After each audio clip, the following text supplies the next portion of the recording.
You are listening to Salty Believer Unscripted, a conversation on Christian ministry and the Christian life. This is Salty Believer Unscripted. I'm Brian Catherman. And I'm Josiah Walker. And I'm leading the podcast today. Oh boy. Hey, here's the deal. Big news, breaking news. This is an SBC related podcast. So if you have some background with the SBC, this is big news. If you don't, this might still prove interesting. I hope it's helpful, but here's the news. I'll read it from Baptist Press. Jeff Iorg to be nominated to lead SBC Executive Committee. Wow. And since this has been vacated for some time, and there was all sorts of issues with the previous individual... When did Ronnie Floyd step down? Was that 21? 2021, and then we had an interim that was possibly going to be the to be the executive committee leader there, right? And then he had the plagiarism issues, and this has just been riddled with terrible stuff. Oh, yeah. But Josiah, you just graduated. You just graduated at Gateway Seminary of the Southern Baptist Convention, formerly Golden Gate Baptist Theological Seminary. Dr. Iorg is currently the president. And in the process of moving out of that, he announced his retirement. Yep. So he was the president where you graduated. You've met him. Couple times. Yes. You've read his books. Yep. Can this guy turn the ship around? Let me rephrase it. I don't know if it's about turning the ship around. Can this guy pull the sinking ship up out of the water, bilge pump out all the water, patch all the holes, and keep the SBC ship from sinking to the bottom of the ocean? Don't forget throwing the pirates overboard. And getting all the pirates off emancipating the pirates who just blew the ship up, who are sinking the ship, and getting them off while at the same time instilling confidence. I mean, I don't know quite how far down the ship is gone. I don't know if we're past, this. Can he turn the ship around? Can he right the wrong? Right. What do you think? Man, I don't know. I will say this much. If Dr. Iorg can't do it, nobody can. You know what I mean? I'll say amen to that. It's hard because I don't think on the outside we actually know how bad it is. I think it's 100 times worse than we even know. I'm nervous that he's going to get in there, get a bunch of paperwork, figure out all the lawsuit problems, see how much money everybody's suing for everybody, see how we're paying for all these lawyers, which I think is coming from past unused CP dollars or something. That's probably going to come out in the news because they keep saying our current CP isn't going to this, but where is this money coming from to pay for all the lawsuits? And then That's a good question. Where's this happening and that happening? And then he can't control the entities. And if he says, now that I've taken a closer look, I'm pulling out and not going to do this like others have, the SBC's done. Oh, yeah. No. It's over. If he, doesn't take this position or bails out or if they won't nominate him. Or if they don't nominate him. Like, if you can't get behind Dr. Iorg, you can't get behind anyone. Right. So I have the article here. Let's look at that. Okay, so the list of people who are endorsing him and just encouraging that we do this is lengthy. Tony Dockery, Daniel Akins has something to say here. Al Mohler. There's a long list of people. And then you were a student at Gateway. You knew him. You've read his books. What's his best book that you've read? Well, Is God Calling Me was helpful. But also, let's talk about that book he wrote when he was moving to seminary, Leading Major Change in Your Ministry. So, actually, let's talk about that. Because I was working on my doctorate of ministry. Yeah. He came in and spoke in a leadership class I was in right at the time when the announcements were coming out that they were moving the seminary. In fact, he said, I'm going to share this with you. You guys can't say anything because in like 2 or 3 days we're going to make this announcement, but we want to show you the difficulties in the process. Yeah. He moved a fully functioning seminary, selling the property for millions and millions of dollars that was under tons of protest because it's in San Francisco and they couldn't use the property, they couldn't update the property. Moved and worked through all of the professors and all the staff and which ones are going to move and which ones are going to stay. Right. Had to work through a convention to change the name, to approve the stuff. Had to work through trustees. That, I don't know of anybody. Imagine for a second you go to one of the biggest, go to a big church in America, a pastor there. And so, while keeping the church operational, you need to move from Texas to Oklahoma, and you need to move all your staff, and you need to move your people, and you need to keep the enrollment up. Yeah. That's, and not that churches have enrollment, but that's what he did. Right. And it knocked it out of the park. Yeah. And it's grown since then. It's actually in a better position now. Absolutely. The only reason I was even able to attend was because of the money and the effort they put into digital and technology. That's right. So you could do it as an online campus. So that's what that book is about. Right. And I think But this is way bigger than that. Well, and what was key to him being able to move that seminary, and what would be key to him being able to move or write the SBC is who he is. Like in this article from Baptist Press, one guy comments that Iorg's calm demeanor, communication skills, executive administrative ability, and thorough knowledge of the SBC life will be a godsend to the SBC. That's exactly right. Before Ronnie Floyd came on, it was 2018. I was talking to various people that I know, some in NAM, some in the executive committee at high levels, and saying, man, you know who we need? Right. If he would be willing to leave the seminary and go, right. is Jeff Iorg. And they had a whole thing where you could submit names. I submitted, I'm submitting names, and people were giving me pushback. He's not, he doesn't have the kind of national voice to get the people from the Bible, because he's just out there in California, and he's just doing that little seminary thing. And he's not big and brash, and he's not, at least that's what we thought. Sure. He's not that big, popular, heavy hitter, bulldog, pit bull, whatever. But what we need is calm, stable, wise wisdom. I mean, he's kind of the opposite of Al Mohler, right? He's just very calm, very selective in his speech, and I don't know. Even opposite in some theology issues. Sure. Yeah. Which I'm opposite of those theology issues with Dr. Iorg, but I have the utmost. I mean, I'm looking. Dr. Iorg's picture's hanging on my wall here at my graduation, right? And I have the utmost respect for the guy. Absolutely. He's got a big, goofy grin.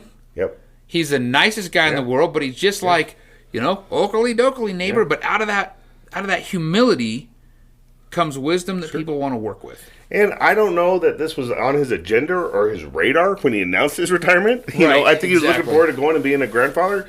But we say all the time, God's got the whole thing rigged.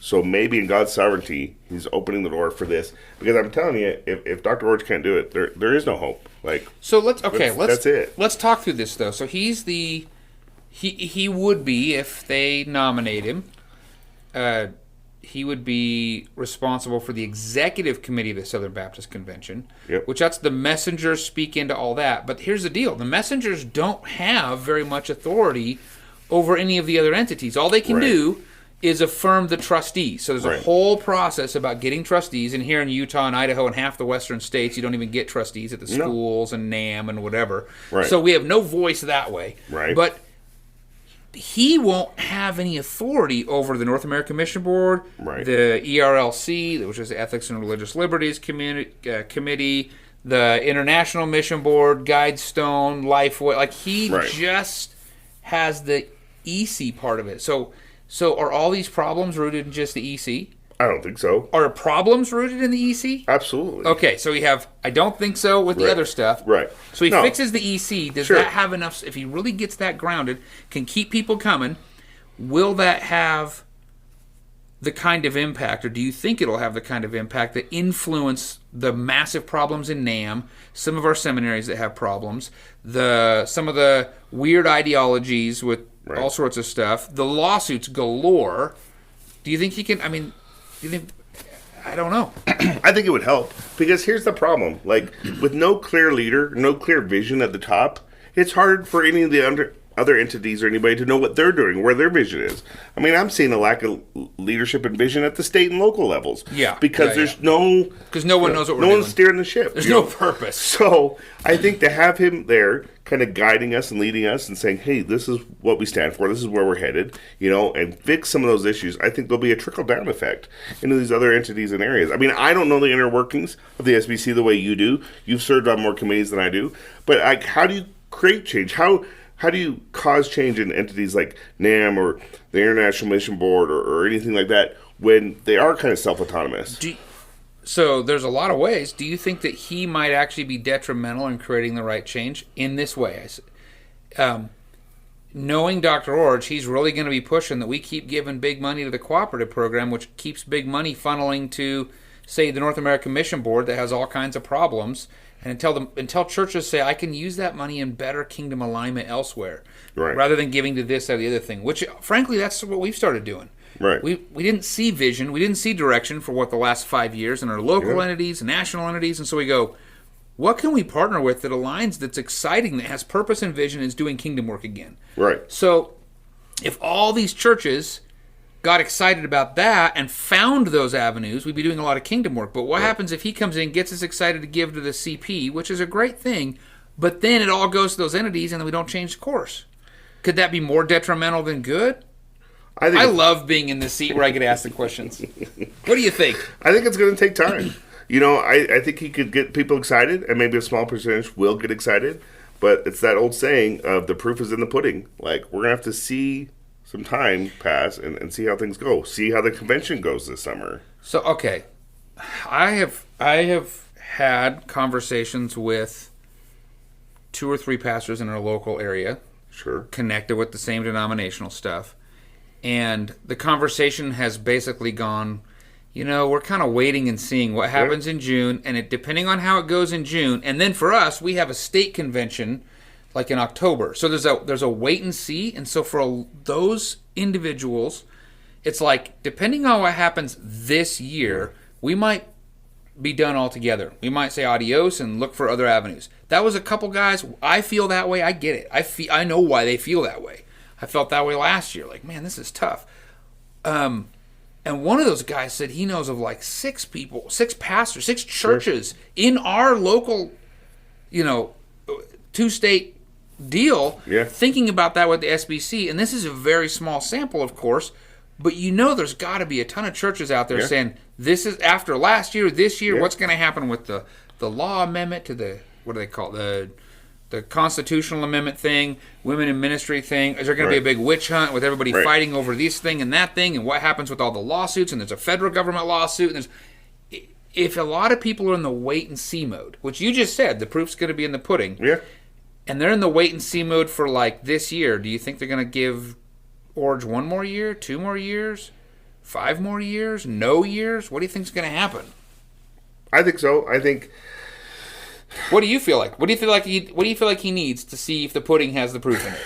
I think just time in that position. I think that everything that's in the darkness eventually finds its way to light. So the time is coming when we're going to see that there are razor blades in the apples, and that's going to be revealed. And so if he just stays the course, I think having him in that position, people that are doing things they shouldn't be doing, that are being dishonest, which we've already seen a bunch of that. But then what do we do when all those people turn around and then sue? I mean, I just had a conversation with a guy who was like, you've got people who are upset about how things went. I think it's Johnny Hunt was in the news. I think he's got a lawsuit. There's a bunch of them. They're all suing for huge amounts of money. So what happens if more comes out, like you're talking about, and then all those people turn around and sue? How does this thing go forward? It could be the end. We could be beyond the point of return. Do you think Jeff should come in, Dr. Iorg? Do you think he should come in and just shut the thing down? That'd be a tough assignment, but I mean, because I don't know what I don't know. He might get in there and have to do that. How many SBC churches are there? Like 50,000? Yeah. Something like that. So if all these 50,000 are just waiting and seeing and doing hardly anything, and they're all frustrated, and all their CP money is going to who knows what. I've been told money today isn't going to the lawsuits, but something. And then we have all the sex abuse stuff happening. So if that's what's going on, are these churches really pressing into kingdom work right now? Are we pressing into kingdom work as much while we're waiting? So how does he turn that around? I mean, if the whole thing just sinks and everybody jumps off the ship and then gets on a new ship and then finally gets excited about doing ministry again, that could be a really big thing, right? That could be the Paul and Barnabas separation type deal, whatever. Yeah. But can Dr. Iorg, his job is probably going to be to prevent that from happening. Right. But is that the best thing that could happen? I don't know. I've been in positions like that where sometimes you have to just close the place down and start over, and start new. That might be the case. What happens with all the lawsuits if that happens? I mean, there's probably everything has to maintain or whatever. There's probably a lot of people who don't want to see any of that happen because they're in the money machines and they're in those circles, so they're not going to want to fight against those things. I understand that, but at the same time, what's best? I think that the thing I like the most about Dr. Iorg being the guy they're looking at is, I went to Gateway. I had a class that he was an instructor in. He's been at our church. I've had meals with him. I've met him. He came to the pastors. He was the pastors conference speaker when I was Jared was the president that year. Yeah. But we've sat and had meals with him. Sure. I think you went to one of those with us. Yeah. I just remembered. Anyways. Apparently he was a baseball chaplain for a baseball team, but you asked him who his favorite team was. Yeah, go figure. Anyway, so we know that this is a man who is not striving after high-level popularity because he's not that kind of He's guy. not out to build his own kingdom. No, he's already built a great legacy with the school. Yeah. He's written plenty of books. Yeah. He's done plenty of stuff. He doesn't have anything to prove. It'd have to be a God-calling thing. I mean, because this could end disastrously. Because he wrote the book on calling. He wrote the book on calling, so hopefully he read his book and it's like, this is what God's calling me to. But I just it'd be hard not to just leave while you're on top, right? Like, that's a tough assignment, and I don't know what's on the other side of that, so... Okay, well... At the very least, I'd say we should be praying for him, Absolutely, we should be praying for him. When do they vote? When is the meeting? March sometime? Yeah, March 21st. End of March. So all the EC... the executive committee's all going to fly in, I guess, somewhere to Texas. Yeah. They're going to have a meeting at a hotel or something. They're going to vote. And, so Ronnie Floyd, was October 2021. It's been interim. It's been bouncing. I mean, so this will be, I guess, maybe the convention has something to do with it, or maybe he takes over. Maybe I don't know how it works. I don't know. But what is that? 3 years? Yeah. So it'll probably be 4 by the time. Man alive. So, I guess we can wait and see. Are you hopeful though? You're hopeful. Yeah, I'm hopeful. I would say, I'd say that's our best chance, So, I would agree with that. At a future here. So okay, let me ask this question. Do we have time? Man, I'm in the leadership chair and I forgot you have to watch all this. Oh yeah, right. We have some time. See? Okay, so for the people who are still listening, especially if they're not SBC, what does this matter if you're... First of all, why does this really matter if you are SBC? If you're in the SBC church or you're in a ministry that's SBC related, why does this matter? If you are SBC? Yes.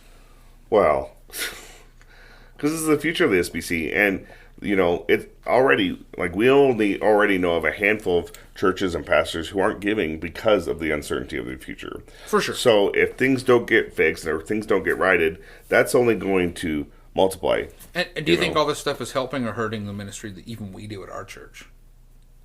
Is what helping? SBC stuff. It's not been good for... I'm not loving people coming to me going they see something in the news again. They read about the federal lawsuit. They read about this thing. They read about the sex abuse thing. They read about this and what are we doing? So that hasn't been helpful. But if you're SBC, you're saying... If we can turn this around so there is a future, and we can get some of this stuff out, we can get back to ministry. Is that kind of what you're saying? Get back focused, because right now it feels like a weight to be SBC. It feels like a weight on my shoulders, or a burden, or not helpful. Yeah. It feels like a deterrent from the gospel. It feels like it deters people from coming to our churches. And what we have to remember is the Southern Baptist Convention is the largest cooperation of evangelical churches here in America. So, as we look at politics and the future of our country, it's important that. So why is this important if you're not SBC? If you're a pastor or if you're a church member, I mean, let's think about Jiffy Lube Joe at an SBC church. I think we covered the basis. Wow, our mission or co-op. But if you're Jiffy Lube Sarah at a non-SBC church, what do you care? Why should this even matter? Should this irrelevant? I think because it just shines a light. What happens here is going to reflect on other churches, other denominations across the country. If we're not handling sex abuse claims rightly, then it's going to cause the federal government to look at other denominations and other associations. So that's a big one. Yeah. That's important. Okay, that's good. I can get behind that. I'm thinking of it in terms of just the kingdom work as a whole. Well, yeah. When I watch, the Methodists infighting and having their problems, or this problem in that denomination, I don't sit back and go, I'm glad I'm not part of that. Right. I'm sad. Right. Well, this is a huge situation, and I'm sad for it, too. And it hurts our gospel witness, and it hurts our gospel work, right? The whole reason that the Southern Baptist Convention came together in the first place was to send missionaries. We can't send missionaries if we're using all our money to fight frivolous lawsuits. Yeah. So... Yeah. When you're suing for more than you're actually worth, you have a problem. Yeah. So, exactly. It's time to move forward. Okay, so prediction time. Just kind of final prediction time. Do you think that he's going to make it all the way? Dr. Iorg? Yeah. You think it's really going to happen? We've had enough like, hey, maybe it's going to happen. Oh, there's a thing. Maybe this is going to happen. Nope, change their mind. We've had a lot of problems. We've had a lot of people change their mind, which makes me wonder what they find out that causes them to change their mind. It does come across that way from the outside. But if he says yes on March 21st when they vote, I think they'll vote him in. Could you imagine anybody? I mean, I can't imagine anybody in the executive committee going, let's just not vote this guy and keep looking. No. I have to think. We're going to put this behind us. If he says I want to do it, I would agree. If he says I'm in, then I think it's going to happen. I think it's going to happen. Do you think, prediction time, so my prediction before this, to my question, like, do you think we would have seen a much larger exodus of the SBC churches? They would have been leaving, and we would have saw the CP giving go down. Do you think this might hold that off a little more? I think it would hold it off. Okay. Because I think if he doesn't get voted in or he says no, that's the end. Well, yeah. Like if you're SBC and he doesn't become the so that's your CEO? Prediction if it doesn't happen. Even if he says no, this came up, that came up? If he says no, then it could be just for personal reasons. But I guarantee you there's stuff there that he finds out that the wait doesn't want to touch. If he says no, the wait and see people are like, well, there's one more. Well, here we go. If he can't do it, who else could do it? That's a good call. Name somebody that we can all get behind that could right the ship. That's a really good call. That's a toughie. So, all right. Well, this was a special edition, Salty Believer Unscripted. I believe we're getting back to some big things. We're going to go through a study in the book of Revelation. That'll be fun. And I bet everybody will hate my guts by the time we're done with that because, I've decided I'm finally going to start taking some stance when I talk about it. Anyway, I think this will be good. I think it'll be fun to watch and see what happens. And I just want to encourage you, I'll be praying for Jeff Iorg and for the kingdom work to come out really in the way that it needs to through the SBC. Absolutely. All right. Well, we love that you're journeying along with us. We hope you will continue in the journey and join us in the next series. Until next time. Thanks for listening. Salty Believer Unscripted is a production of SaltyBeliever.com. Visit the website to find more resources like the podcast you've just listened to.